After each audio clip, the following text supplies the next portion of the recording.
Usa sa naka-line up nga mga proyekto sa dakbayan sa tanggob niining tuig 2025 nga gikuha sa 20% Development Fund base usab kini sa Annual Investment Plan nga priority niini ang tubig tungod kay dili ikalimod nga midaghan ang tawo sa tanggob ug daghan ang nagkinahanglan og tubig.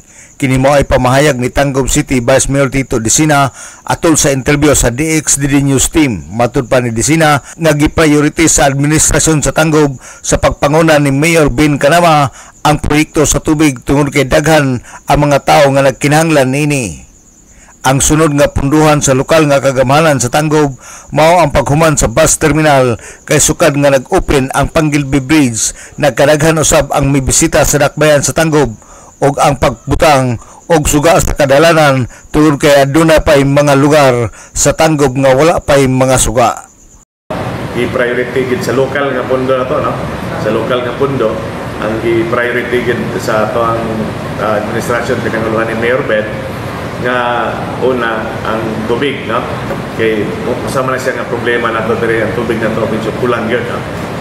Nagkadaghan po ang atong mga residensya mga tubig mo nagipokusan.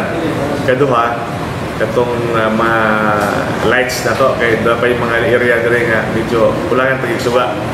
So, muna itong mo po na isa sa kaduha na siya nga, usap po na siya sa mga priority. So, dayon, paghumanggit sa merka sa atuang bus terminal. Kaya kamulo pa magyod yung taon ng atuang bus terminal, di pa magikumpleto.